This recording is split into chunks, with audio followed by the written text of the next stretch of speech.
उसकी पाक मोहब्बत हर जख्म भर जाए।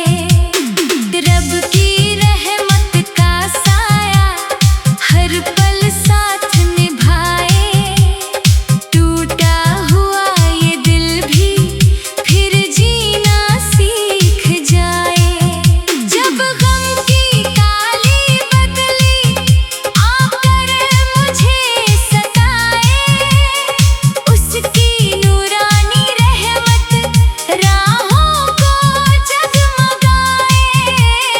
दुनिया की भीड़ में जब कोई न नजर आए, उसका करम ही आकर मुझको गले लगाए।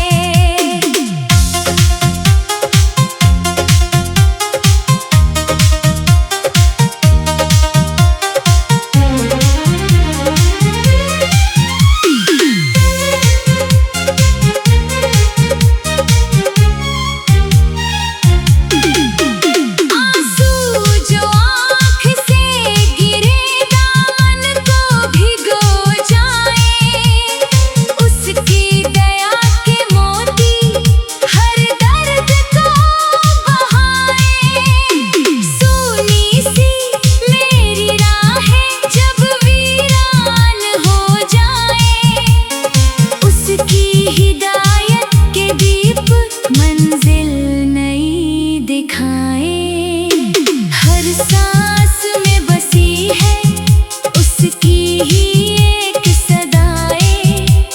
भटका हुआ मुसाफिर सही डगर को पाए।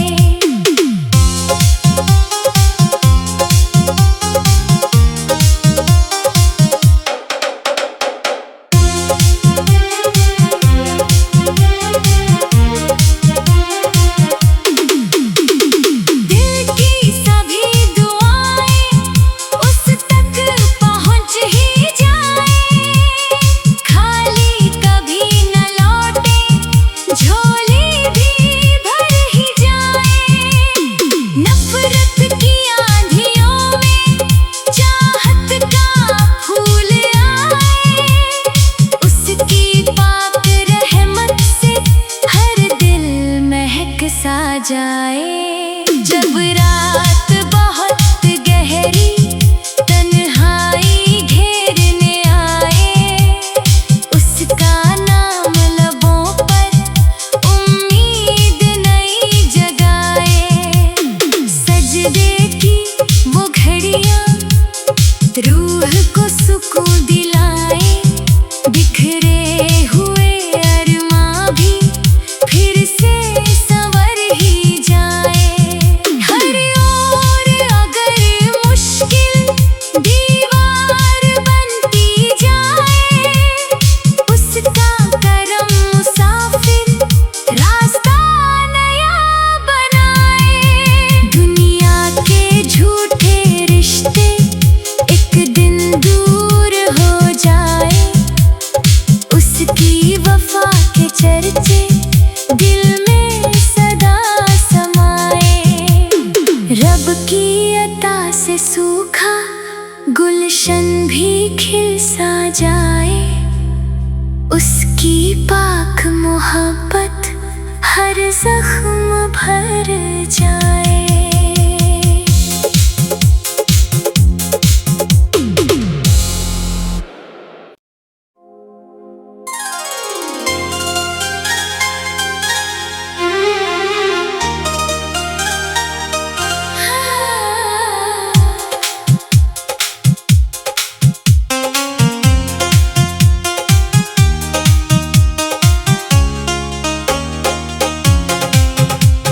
सजदे में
जाए। जब रात बहुत गहरी तन्हाई घेरने आए, उसका नाम लबों पर उम्मीद नई जगाए। सजदे की वो घड़ियां रूह को सुकून दिलाए, बिखरे हुए अरमां भी फिर से संवर ही जाए। हर ओर अगर मुश्किल दीवार बनती जाए, उसका करम मुसाफिर रास्ता नया बनाए। दुनिया के झूठे रिश्ते एक दिन दूर हो जाए, उसकी वफा के चर्चे दिल में सदा समाए। रब की अता से सूखा गुलशन भी खिल सा जाए, उसकी पाक मोहब्बत हर जख्म भर जाए।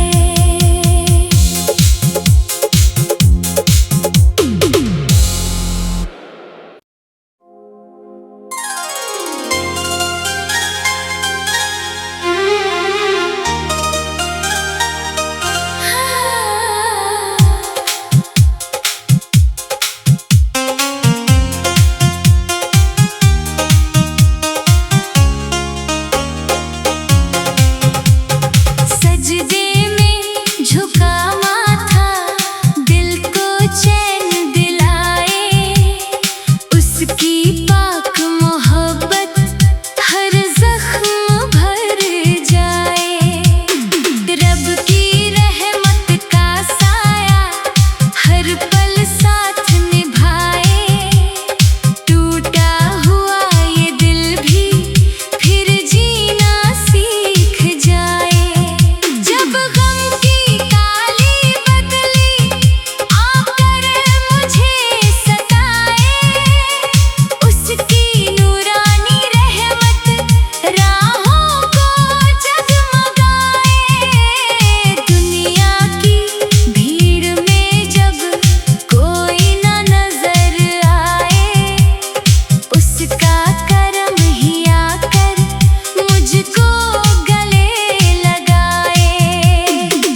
से सूखा गुलशन भी खिल सा जाए।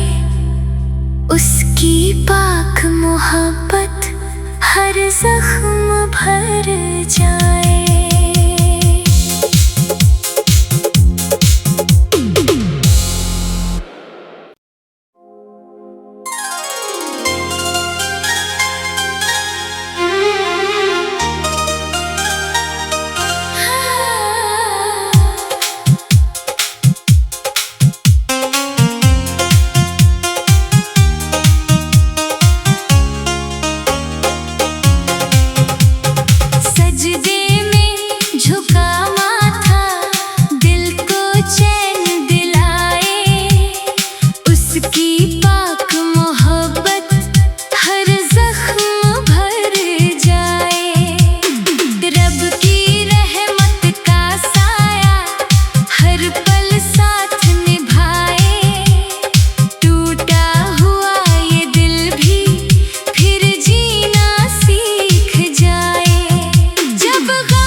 जाए जब रात बहुत गहरी तन्हाई घेरने आए, उसका नाम लबों पर उम्मीद नई जगाए।